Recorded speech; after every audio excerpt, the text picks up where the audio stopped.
industry. And what most of us don't know, or we haven't researched, we only know Henry Ford for actually creating the billion-dollar Ford Motor Company. And knowing that Henry Ford created the Henry Ford Motor Company, or the Ford Motor Company as it's been known today, is a billion-dollar company. So a little bit about Henry Ford that you may not know, and this is some reasons here I'm going to share with you as to why he has a legacy that people don't realize, and if they learn to follow this legacy and maybe learn more about it, they could get better and better at what they're doing in their lives. So in this episode, we're going to talk a little bit about Henry Ford and the legacy that no one talks about. So Henry Ford was born in 1863. And he was a farm child. He was born on a farm. And it's a hard life in 1863, being born on a farm when your parents are poor and they're trying everything they can to make a go of the farm, right? So he had 8 other siblings growing up, that of course spread out. But everything had to keep going, and everyone was expected to do their chores, from the smallest child to the oldest child. So it was a hard life being a farm child in 1800s. So Henry Ford went to school for 8 years. You know, today we go to school for 12 years, or college, graduate school, PhDs and masters, the whole business. But back in the day, in the 1800s, early 1900s, we didn't have that so much as being a prominent thing. You were lucky if you got to go to school, especially if you lived out of country, or out in the country, out of town. So then, it's a whole different ballpark for those kids. Not to mention they had to walk to school. You probably heard your grandparents talk about walking uphill, downhill, shoes, which was a lot of the time the case. So Henry Ford liked to tinker. As a child, as he was growing up, he liked to tinker with anything and everything he could get his hands on, anything mechanical. And of course, in the late 1800s, a lot of mechanical things were coming out. There's a lot of different things that were coming out that were, different little things to do, and, different little machine things that were working, different parts. Well, in history, Henry Ford documented for his biographies that he did like to tinker with anything that was mechanical, anything that had a motor, anything that was workable. He loved to learn how they worked and what made them tick. So this is going to play a good lesson for Henry Ford as he's going forward, being that he only had an 8th grade education and he could only go to school when the farm work was permitting. So back in the day, not like today, like we do, but our kids go to school regardless because they always have to go to school. Well, back in the day, they did not. Back in the day, if there was farm work to be done, or plowing, or if the harvest had to be brought in, or whatever it was, the kids were not in school. They had that period of time off to help on the farm. So knowing that he only had the 8th grade education, keep that in mind. And I don't mean like in today's education. We're talking bare bones, learn to read and write and count education. Very little history, no civics, and all these other things that we take for granted, they did not have back then. Of course, they learned grammar because they learned to speak properly, but not that they all did. You might have heard your grandparents talking, and it's like, where'd you learn to talk, Grandma? Right? So, but knowing now, today, in our day and age, that Henry Ford is the founder of the Ford Motor Company. And this company has grown to over billions of dollars. I think it's like $100 billion where it's sitting at today. But knowing that the Ford Motor Company is not the best automobile on the market. It's a given, it's documented, it's all throughout everything today.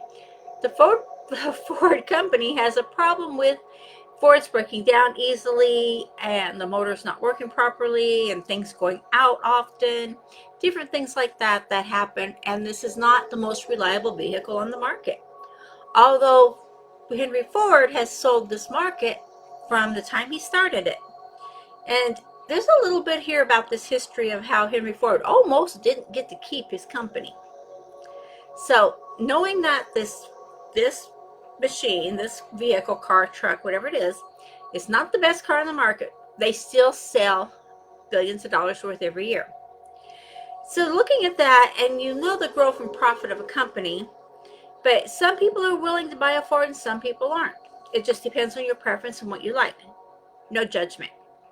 But the Ford company, back in the day, I believe it was in the early 1900s when this all came about, is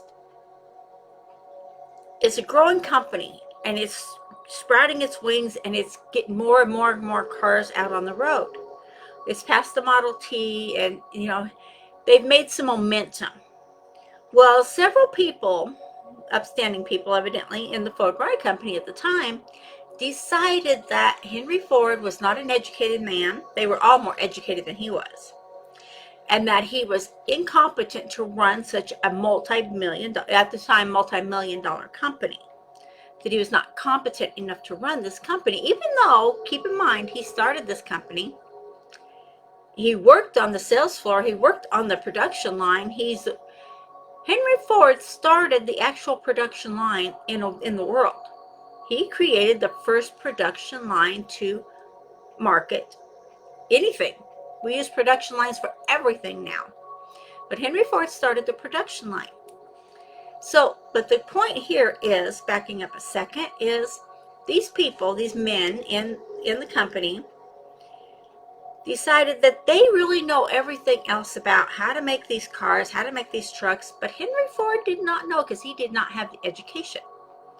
So, and he was asked, they went to court, and he was asked for a statement. When he made his statement to the judge and to the jury, he was asked, are you qualified?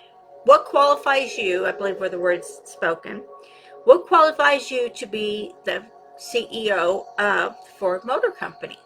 Number one, his reply was, I created the Ford Motor Company. It's my company. And as far as knowledge, no, I do not have the schooling that my associates have. No, I do not have the education that my associates have. And he was asked the question, okay, then what makes you qualified to run such a high-end company? And he said, well, when I want to know something, I call one of the gentlemen in, the man in, that I hire, that knows this, that can tell me what's going on with this. How are we progressing with this? How's that going? What's happening? They can tell me this. And he said, okay. And Henry Ford stepped in around that time and said, you know what? Make this simple. I realized at an early age that I wasn't going to know everything I had to know about everything in the world. But was that going to stop me from becoming who I wanted to be? See, he had a dream. He had a vision of what he wanted for his life. And his vision was to create and build automobiles, which he did a fabulous job of succeeding at. So what he did was he talked to the judge, he talked to the jury, talked to everybody there, and said, you know what? I hire and surround myself with all the people who know how to do what I want done. And that makes me smarter than these guys, because I'm smart enough to know who I need to hire to do the job, who I need to surround myself with to get the job done. So this is a legacy that people don't realize that Henry Ford laid out for us. And number one is perseverance. Number one, it's living your purpose. Number two, living your purpose. So the lesson he taught me is to not be afraid to take action on a vision or a dream I have. Anything is possible. And I also learned that if I surround myself from this prophecy, or from this, not so much prophecy, from this legacy, let's back that up a second, legacy that Henry Ford left us. It's a matter of researching, looking at his biographies, looking at how he lived his life and the teachings he put out there, if we're willing to take the time to look at it. is to surround myself with the people who know how to do what I want to do. So number one is do what you love and make you happy. So I learned from Henry Ford, always do what you love and make you happy. Because if it makes you happy, you're going to do more of it and you're going to be more committed to it. Number two is you don't have to know everything or how it works. Keep your vision and surround yourself with the people who do. If you surround yourself with the people who are already doing what you want to do, or maybe you're surrounding yourself with the people who know how to create what you want to create, then you learn from what they're doing and they can teach you if you are so choosing to learn that. So when I read through several books of Henry Ford's biographies and his lives, and I seen a picture unfolding of a hard childhood, of a young man who wouldn't give in, who, when the family lost the farm and they were forced to move to town, he never gave up his dream of wanting to be, not just to be somebody, but to create something that the people were going to use, that was going to benefit humanity, that was going to help people. So when I learned and I read more and more and I studied more and more on what he was learning and what he was doing throughout his life, and he passed away, I believe, in 1947. And he was 83 years old, if I'm not mistaken. I might have that wrong. So it might be 83 or 86. I'm thinking it was 83. I don't remember quite that yet. So, but I learned from the skills it takes to do things. And when you learn these skills, you can also benefit more if you surround yourself with the people who have the skills, even though you have skills, who have the skills that you don't have, and you have a dream of what you want to create, then by all means, why let not knowing something hold you back? I love to learn things, and I love quantum physics and quantum mechanics. I'm all about that because it's energy, like attracts like. Whatever we think, whatever we feel, we project out there comes back to us.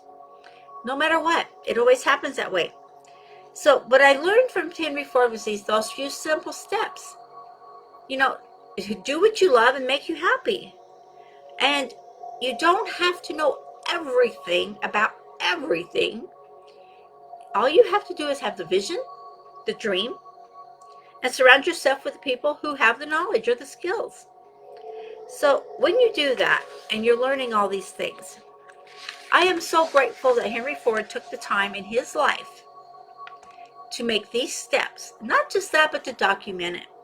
Because otherwise, how would we know what it took for this little farm boy of 8 siblings with no money learn how to build a billion-dollar company from a passion, from a dream? So the more I do and the more I learn every day in growing my business, I've learned how to take these steps that he's shown us to grow my business to exponentially to where it's happy, it's healthy, and it's profitable.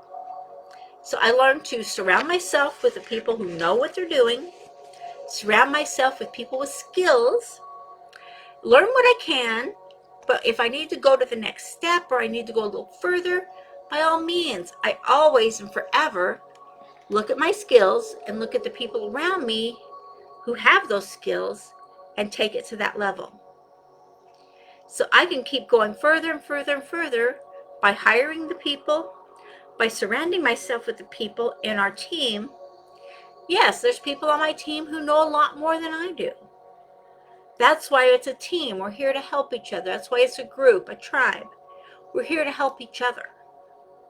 Why not take that step to help each other, to grow, to prosper, because there's more than enough wealth to go around. And just because you don't know every single thing about running your company does not mean anyone has the ability or the right to take it away from you. Because number one, you've surrounded yourself with the right people. You have people that, granted, know more than you do, but they know how to do the job. Why not? Keep following through on those simple things. And this is a legacy that Henry Ford left us that is not even talked about. But it is his legacy of this poor farm boy who showed us the steps that he went through. It's a lot longer than this small video we're doing right here, but it is in depth. study him. Look what he did. And look how you too can be that person who goes all the way, who is successful. Okay? I know you can do it.